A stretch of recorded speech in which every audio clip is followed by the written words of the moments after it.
Welcome to That Annuity Show, the podcast that will make you an expert in explaining annuities to your clients. Give us 30 minutes each week and we'll shave hours from your client presentations. Now, here's your host, Paul Tyler.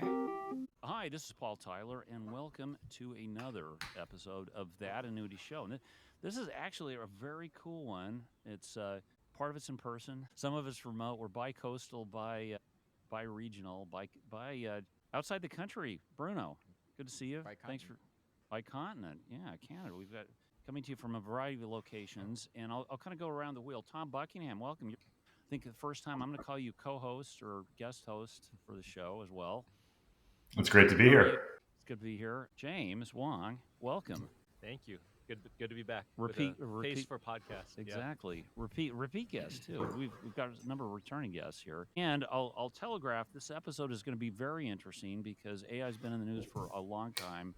We'll talk about what we've heard in the industry. We've got David Novak, who is going to give us the world premiere preview of the new Annuities Genius. David, welcome. Thank you so much for having me. Yeah. Well, we'll tease this out. You're going to hear about some really cool work David's done. I've seen it. David, it's going to be a podcast, but I'm sure you will not be at a loss of words for describing what this will mean for the industry. But first, let's just sort of maybe go around the horn. It's interesting. So, Tom, you were at ITC. David was there. I was there. I guess what were the takeaways? Well, let's start with Tom, NAFA. You actually went from ITC to NAFA. Technology, AI. What were people talking about at the NAFA conference this year? Yeah. I mean, technology's been a big topic of focus for the industry over the last 5+ years, but it seems like increasingly so over the last few. And a lot of focus still on the front end, the application process, increasing adoption of eApp, but that's probably old news. More and more discussion of how to aggregate data on the back end so that agents and advisors can service their customers better. And I think one of the key themes I walked away with, while there's a lot of talk of technology, it seems like the biggest competitive advantage that agents and advisors are getting out of that is the ability to better service their customers. So I've heard from some folks, both at NAFA and other places, that are using recordings in client meetings. And so instead of feverishly taking notes to capture as much as they can from those conversations, they know they're going to have the recording. And so they can focus more on the connection and building the relationship with the client and better maybe responding to their needs. So that's a big theme I've heard just over the last few months emerging. And then I think the data aggregation is something that just helps folks better service clients upon anniversary, certain features coming up for election or optionality, and a variety of things like that. So it's exciting. Yeah, we had Catherine Diaz from IRI on, I think that was maybe 4 or 5 months ago. And then, of course, went out to IRI. But I think they've done a great job sort of really pushing the industry to adopt some standards in terms of and focus on APIs so people actually pull out information like this. And Paul, that was a big point of discussion at NAFA as well, working on standards so that carriers and distributors could better share information with each other. Yeah, it's interesting. Like I think there's a huge. We're kind of at a big inflection point for a number of carriers, a number of distributors. Clearly, there's a lot of awareness. Some companies have made a lot of progress. I think some people are certainly doing a good job talking about it. Yep. James, talk to us about what we just did for the last 3 days here. Yeah, you've done some really cool stuff in this industry. We were fortunate to hear from 8 companies, I would say tech-enabled and tech-led, but maybe not technology companies. But a lot of the work, we saw 8 companies, but a lot of the work happened before. And this speaks to this growing sentiment that AI is going to do something good, right? Yeah. Yet not every company, especially early stage companies, have figured out their product market fit or just plain conversation. They haven't figured out who's going to pay them for this, right?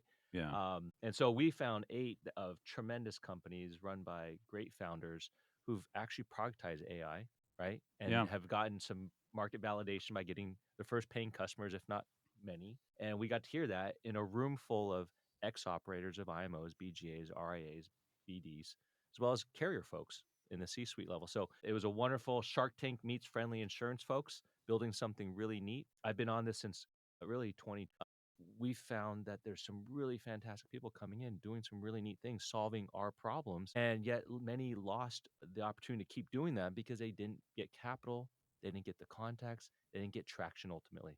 So I figured, well, let's match them up with people who do have all those things, and let's create an event. And so we just came off of that event, and it was a whirlwind event of every hour on the hour, another group coming in to share what they've been doing and what they're excited to share. But I would say common themes were, let's make the advisor, the producer more efficient, right? Right. And if they can invest in their soft skills by taking away some of the hard skills and automate it, right?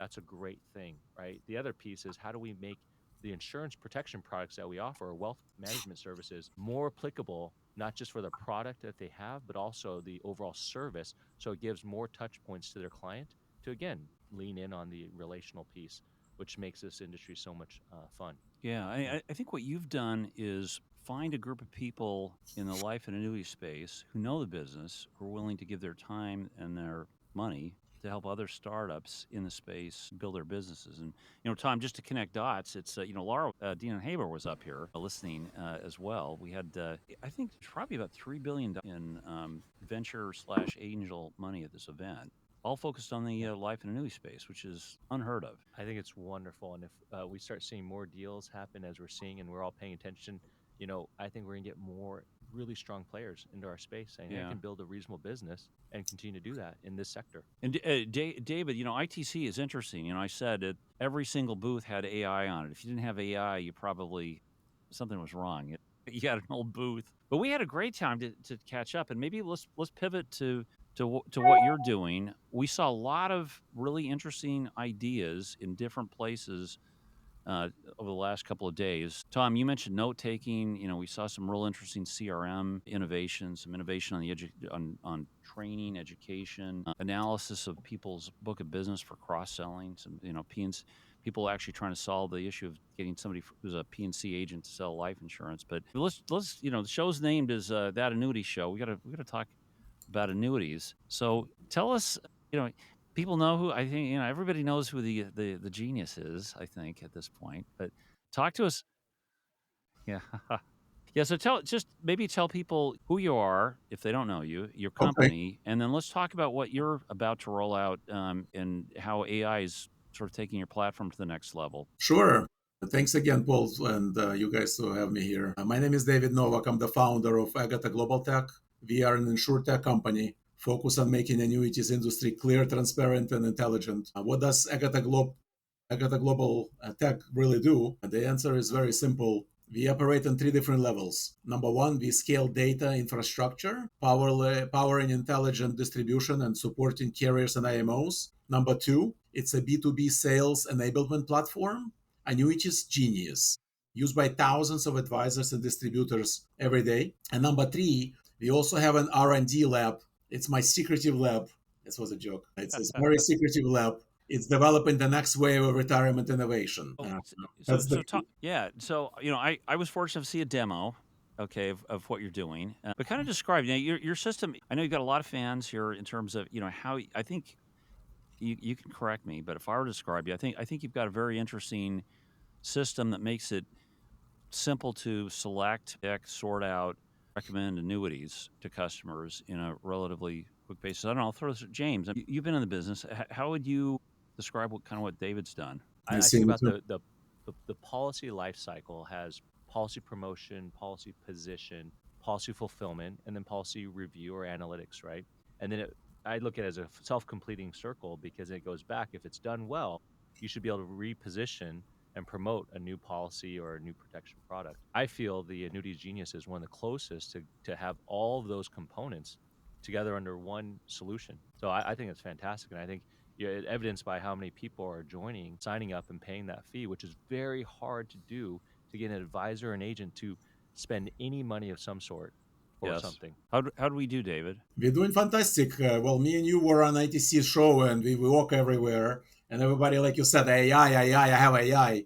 Well, in my humble opinion, I think 90% of these people, they just put a sign AI. But I overheard some stories and overheard even the carriers talking. They're like, God, let us give another 2-3 years until we have something. Are they really coming up with something now? But how Agata Global Tech gonna move the industry forward? My answer is very simple. If you look at the annuity space, it's always been fragmented, different portals, different data, a lot of manual work. We wanted to connect all that stuff. What we're doing now is unifying the ecosystem. So I want you to imagine Annuities Genius started like a quoting engine, right? That's why Paul, you kind of go into that quoting engine.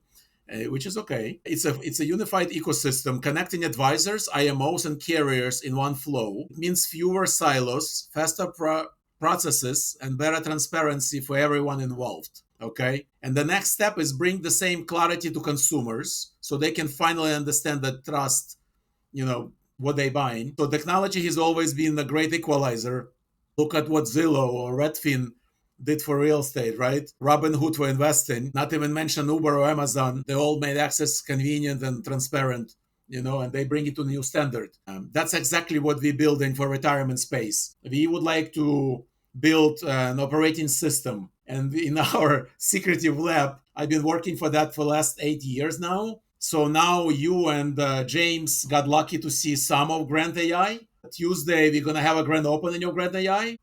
Don't know how to answer to this to people, how serious they should take this. I think they should take this very seriously. We think we're going to really change the industry forever. Let me tell you why. We have 108 insurance carriers on the platform. We have over 2,000 annuities and 300 something riders that we calculate even without AI inside the brain. My team is very active right now everywhere on social media. We talking to a lot of different people. Bloomberg and Reuters and many others are very, very interested in what we do. But I'm extremely excited for you to really see what it really does. From last time, Paul saw it, and today, this morning, I spoke to. Yeah. Well, what was interesting, what I saw, what struck me was I'm actually talking to the engine itself rather than sort of punch some buttons, have to select it. I can say, hey, I need an annuity for this person, this age. Use actual language and have it come back and walk me through the sales process. I mean, that was pretty cool. Thank you so much. Yes. So what will be the role of AI and annuities, right? That's probably your next question to the world and to the industry. In my opinion, AI is not something on horizon anymore. It's already here. We've been quietly preparing for this moment for the last 7 years. We've been building data backbone the industry needed before AI could even work. That's why you like it so much. And that led to Grant AI, our new co-pilot for advisors. That's how you can call it probably. Co-pilot for advisors. The full launch is, like I said, next week, October 20. Yeah. So Grant AI is reasons through client cases, explains its thinking, produces compliant, ready to share reports in seconds. It's like giving every advisor their own analysis, educator, and assistant all in one place, compliant place. Yeah. So how's that going to impact my practice? I guess I don't know, James. Like I don't know. Like it feels to me, David, like if I were going to describe it, I would think that adding this AI component makes it a lot easier for somebody entering the business to sort of get up and running and feel more confident selling these products. One of my questions was related to that.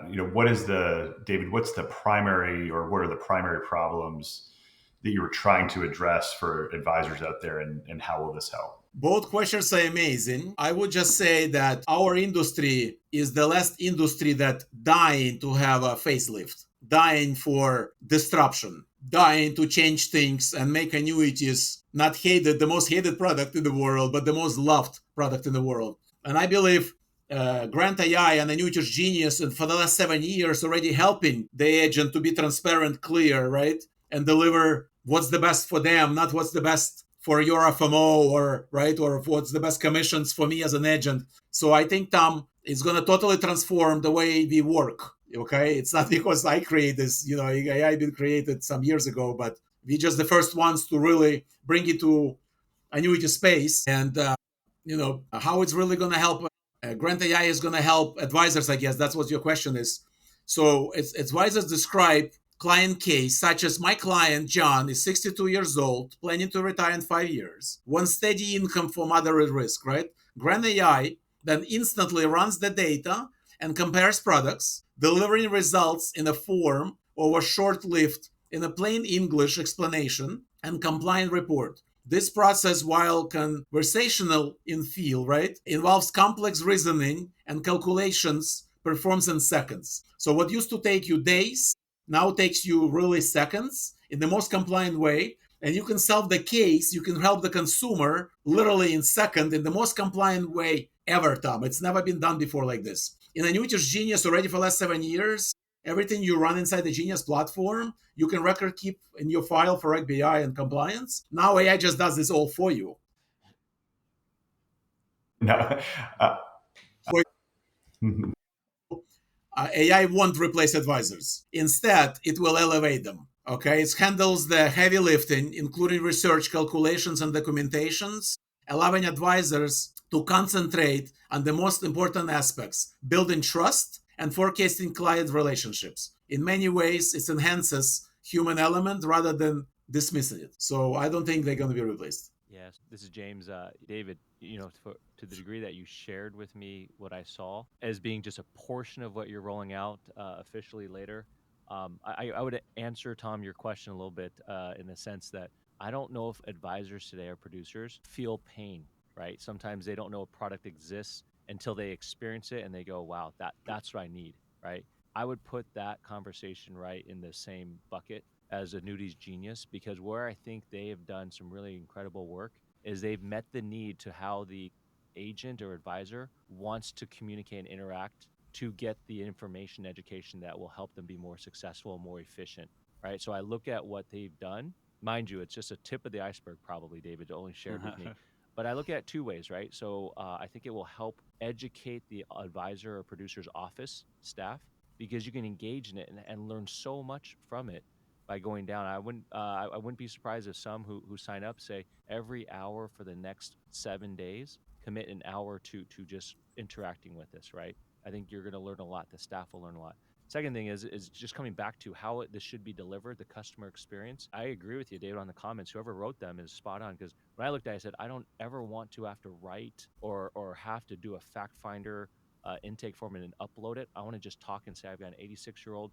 There's probably not a lot of products out there for it, but what do you think? And then have it come back. And now that happens in seconds, not having to wait for somebody come back with me for answers. It's interesting. Like, looking at now Virginia, we own Winflex, and wow, that, on the life side, that is a complicated, scary looking interface for a lot of new agents coming in here. I think, David, what the interface that you're developing and working on, I think it'll make it the products more accessible to maybe financial advisors, maybe RIAs who wouldn't know how to start. So I think the technology is interesting. Talk a little bit about the plumbing. I think your system has always been very, very fast. And Tom, you were just talking about the fact the industry needs to improve the infrastructure. It's really hard to add AI to slow systems, David, right? I think I would say your system was so fast up until now that it actually allowed you to create an experience where you don't have to sit and type something and wait to see it come back. So you've been ahead of the game there. When last time we, told him and a couple other people, Grant AI, he was one of the first people to see it. And obviously James was in my office a couple of days before that. So Paul said very interesting thing. He like, wow, David, this is so fast. I almost start crying. Paul, I have one answer for you. It's 8 years overnight success. My answer to you. It's just fascinating. So Tom, I think from putting the carrier hat on, David, you're doing a great job. I tell you, there's a lot more stuff like this coming on the life insurance side and in other areas. I think more AI is coming in through. What kind of business case do you think you have to make to carriers to say, oh, this is worth investing in? James makes a point. Hard to get money out of an advisor. This costs more. How do you make a case if companies like David come along and add AI into the stuff? Yeah, I think that is one of the challenge for carriers with, I'd say, more and more new entrants and maybe lower barriers to entry on the tech side. Carriers obviously want their products available to as many advisors and consumers as possible. But when you start to see a fourth and a fifth and a sixth and a 10th and a 20th way to provision that, while it's easier to send data around today, if everybody's charging fees, that model is not sustainable for carriers in the extreme if the carriers are the one footing the bill. I think there's different models out there in terms of whether carriers or distributors or agents are paying for it, and probably depends on what the cost structure in the model is. But carriers are definitely going to want to be on the platforms that are visible out there, and as long as it's reasonable commercial arrangements, I think that's good for consumers in the end. Yep, I totally agree with Tom. I think carriers are really gonna have to change and really adapt to the new changes. Those are not going to change. They're just going to be dinosaurs. I'm just telling you up front. Adoption is the key right now for the carriers. And I believe because we start building the genius and the brain and AI over 5 years ago, we're going to be the first one and the main point of AI in this industry, because we just so far up front of everything I saw. And by the way, me and Paul, while we work on ITC, we never saw one really smart AI or something similar to annuities, period. We just didn't. It's not available. But like on the show, we've have so many recurring topics. I'll throw one out there. Misconception of the use of word annuity. Annuity is an accumulation tool. It's a lifetime income tool. It's guaranteed. There's so many. There's fees. There's no fees. There's so many misconceptions around annuities. My question is, how can Grant AI be used in order to demystify some of those myths, those misconceptions, and those ill understood concepts? Really cool question. I have an answer for you. So, what makes Grant AI different, right? Grant AI is different because it's not just a surface level chatbot, it offers true reasoning. It's built on real data, keyword real data, leveraging the same infrastructure that processes thousands of annuities calculations daily. Grant AI understands products, rules, and suitability standards, and automatically documents everything for compliance. This is possible now because for a long time the annuity industry was not ready due to the lack of structured data. We spent 7 years cleaning, organizing, and unifying that data to build necessary foundation. Now Grant AI is no longer theoretical. It's actually working in production, assisting advisors every day. It's going to help FMOs, broker dealers, banks, advisors, not to mention consumers. The next big thing for us, we are building another company and on our secretive R&D lab. We're building a direct to consumer, which is my original dream. David, your energy is infectious, and as a serial entrepreneur, obviously you guys are working on some neat things here. I'm interested in what you see for the industry longer term. If you look out 3 to 5 years, what is the space going to look like? The answer is how the industry will be different and what the biggest shift in the industry, right? The biggest technology shift in the industry of AI, which brings reasoning capabilities beyond repetitive task and handle the traditional automation. AI takes an analytical and interactive parts of our job and making complex decisions simple. This will lead to advisors evolving from managing people and paperwork to managing intelligence, making a major shift in how advice is delivered. Historically, processes were manual, then routine work became automated, and now the future evolved AI, power reasoning, and intelligence management. So, in my personal vision, next 5 years, Tom, it's still going to be this huge shift from advisor to AI with a bigger advisor, less AI. In a year 5 to 10, I really truly see that it's going to be AI and advisor working with AI 100% all day long. That's how I really truly see it. Bruno, what are your predictions for tech and annuities in the coming year? What's the impact and what markets? I'll put you on the hot seat first. Yeah, I would piggyback on some of the comments that our guest has made today. That makes total sense. I really like that sentence where less repetitive but more intelligence, because at the end of the day, that's what's required. What's required is people to think more and not just to check boxes for the sake of checking out boxes. And we see those boxes everywhere. We see those boxes through compliance, through the sales process, through the pricing process, ratings, every step of the way. So my final answer will be yes, more intelligence, more discretion, more reasoning, and less checking boxes for the sake of checking boxes. James, what about you? Do a primer. So we got to sit in front of some amazing people building things that are AI forward. Yeah. Right. And they productize AI in a good way, I think. Right. That's daytime. Nighttime, gathered around a hotel lobby bar, right? We're talking about the danger of AI, and we're sharing all these great processes, all these things about ourselves so we can automate a lot of this, right? Yet, when you think about it, is that good? Is that good that we've shared so much? So it's going to be an interesting overall conversation on a mature market like we have in insurance, where I would say a lot of people value stability over agility, right? And so it's a very interesting conversation. I would say, if I'm going to be a betting man, and I feel pretty good about this, everybody should and will pay attention to the AI tools that are coming out as it relates to next year and planning what they want to allocate some budget to. And there's some very low cost but high impact solutions out there that they should be investigating. Yeah. And Tom, you're going to have, I bet you have 15 vendors, okay, between now and March, knocking on your door for solutions. I mean, what do you think is in store for next year? Is it move slow for carriers? Is it move fast? Is it make a big bet, or is it sit back and see? I think probably a mix, but I think more broadly, I think we're still early in the adoption of AI, or we're early in that adoption curve, and I think next year is going to bring more and more adoption, whether it's at the carrier level, the distributor level, or the advisor or producer level. And I think what that's going to do is ultimately drive better service for the end consumer. I've seen what technology more broadly inside Nassau has done, and with the investments we've made over the last 5+ years, it's not just increased e-app usage and things like that. It's better service scores. I look at what our net promoter score was 6, 7, 8 years ago, and it was around 20.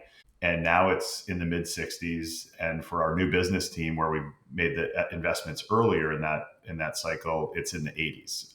And that's because of the great people we have and because of the investments in technology. And when you combine those two things together, it's a powerful combination. Yeah, I agree. I think service is going to become a lot better. I think this is going to potentially totally change the nature of call centers. I'm not sure if there'll be many call centers left at the end of this. So I think that'll be good for agents, should be good for customers. David, I think the tool, like where you're going, I mean, what are the outcomes? I think you'll open the annuity market to a lot of producers who never would have felt comfortable selling or talking about annuity. So I think that's hats off to you. I mean, we need to expand this market, not shrink it. Yep, I agree, and that's a good. You brought this question. What Grant AI and Annuity Genius really do, Tom, amazingly, is it's going to help you sell an annuity with confidence. In sales, you need confidence as a salesperson. Annuities Genius and now Grant AI is going to bring you so much confidence to sell annuities. It's going to save you time. It's going to bring new agents to the industry, because our agent population is dying out. A lot of them over 60 years old, and we need to bring new blood, new technology, and new wisdom to the industry. We can't wait to see it. We'll watch the demo. Want to thank James. Thanks so much for being here. Bruno, as always, glad to have you. Tom, good to have you as a guest. It was great to be here. So, David, thanks. Good luck, and we'll be watching. Thank you. Thank you so much. Thank you for having me. Thanks. God bless you all. Thanks for listening. If you've enjoyed the show, please rate and recommend us on iTunes, Stitcher, Overcast, or wherever you get your podcasts. You can also get more information at thatannuityshow.com.